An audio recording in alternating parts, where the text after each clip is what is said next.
Merci beaucoup. Il est vrai qu'on a été dans la capitale de Léopoldville pendant au moins 1 mois et demi, ce n'est pas 2 mois. 1 mois et demi. Et là, ce que vous pouvez juste retenir de ma mission est que nous sommes allés pour essayer un peu de mener le plaidoyer pour Uvira auprès de nos institutions au niveau national, auprès de notre secrétaire général Augustin Kabouya, qui est notre interlocuteur spécial, auprès plutôt du chef de l'État. Et c'est là que dans notre mission, quand on est parti, on a essayé un peu de plaider pour le problème, d'une manière générale, le problème du social de la population ouviroise et les problèmes aussi sécuritaires. Après qu'on ait fait de plaidoyer tel que je venais de le dire précédemment, on est quand même venu avec un ouf de soulagement, étant donné qu'on a su que le chef de l'État vraiment portait à cœur Uvira. En tout cas, son combat est que la paix soit restaurée sur toute l'étendue du territoire national. Et là, comme preuve, au 76e sommet des Nations Unies à New York, le président de la République, son Excellence Félix Tshisekedi Tshilombo, a dénoncé tout haut l'agression de l'armée rwandaise sur le sol congolais. Et c'est que les autres disent bas, mais lui a eu quand même le courage de le dire très haut. Hormis cela, ce qui prouve encore que vraiment on peut avoir un ouf de soulagement et que les gens doivent cesser de crier, ils ne doivent pas se lamenter parce qu'ils ont quand même, nous avons quand même un chef qui est en train de se soucier de nous, qui se soucie de son pays. Il y a également le programme de la PDDRCC qui est en train d'être mis en place. Mais dans son discours, dans les cadres sécuritaires, il a promis qu'à travers, par biais du force régionale qui est en train de venir, normalement il y a déjà l'armée burundaise qui est là, bientôt l'armée kenyane aussi sera là, c'est pour chercher à déloger les rebelles M23 qui se trouvent à Bunagana.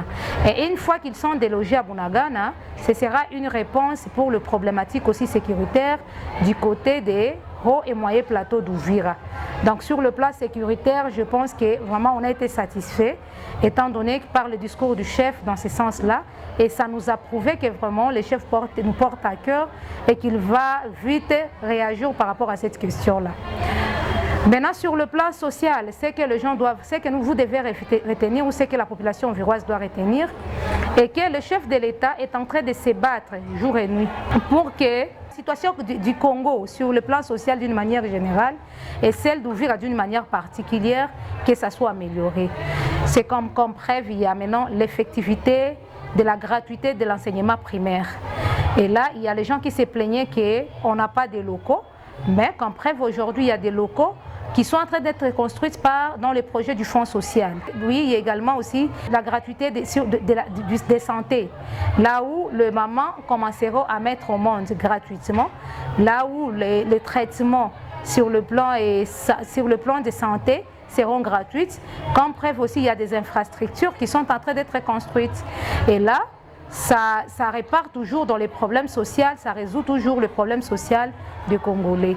Et puis, il n'y a pas que ça, il y a aussi cet fabuleux et ambitieux projet de la base. C'est pour durer le projet des 145 territoires, d'où le développement doit commencer à la base. Et là, c'est toute autorité qui est au niveau de la base, tout coin et recoin d'Uvira. Tout le monde aura leur fonds pour qu'ils se fassent leur développement à partir de leurs milieux respectifs. Et cela aussi sera une réponse d'une manière ou d'une autre sur le plan social des Congolais vivant à Uvira et Fizi.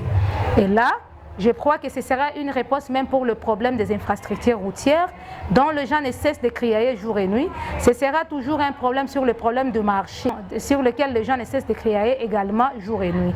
Donc voilà, tout ça, ce sont les projets qui sont en train d'être mis en œuvre et d'ici 2023, avant 2023, ça sera déjà mis en œuvre. Et là, je pense que le peuple aura un tableau comparatoire. Et lui-même va comparer ce qui a été fait par le régime passé et ce que le gouvernement en place est en train de faire. Il n'y a pas que ça, il y a le projet de budget. Le projet de budget 2023 qui est passé, c'est un projet historique qui est passé de 5 milliards à 14 milliards 600. Donc tout ça, ce sont des projets qui cadrent avec le social des Congolais. Sur le plan électoral, le chef de l'État est entré contrairement de ce que les autres sont en train de dire, parce qu'il y a les amis de l'opposition qui ne cessent de dire. Ils pensent que le chef va chercher à faire le glissement, mais l'UDPS ne cherchera pas à faire le glissement. L'UDPS va partir aux élections Et nous promettons que l'UDPS est une grande machine politique. Nous allons octroyer au chef de l'État une majorité écrasante sur le plan national que sur le plan provincial. Par rapport au départ du président A.I. Jean-Marc Kabound. Bien évidemment que le président A.I. Jean-Marc Kabound, c'était un haut cadre du parti. Il a fait sa part dans l'UDPS et il est parti. Aujourd'hui, quoi qu'il est renfermé, mais l'UDPS est resté stable.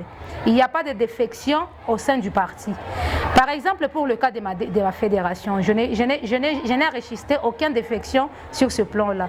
Même sur le plan national, en tout cas, le parti reste stable parce qu'il y a même de grands challengers qui sont partis de l'UDPS. Il y a les Bruno Chibala, il y a les autres Valentin Moubak, et pour ne citer que ceux-là, ils sont partis. Et l'UDPS est restée la grande machine là, politique, qui est incontournable jusqu'à présent.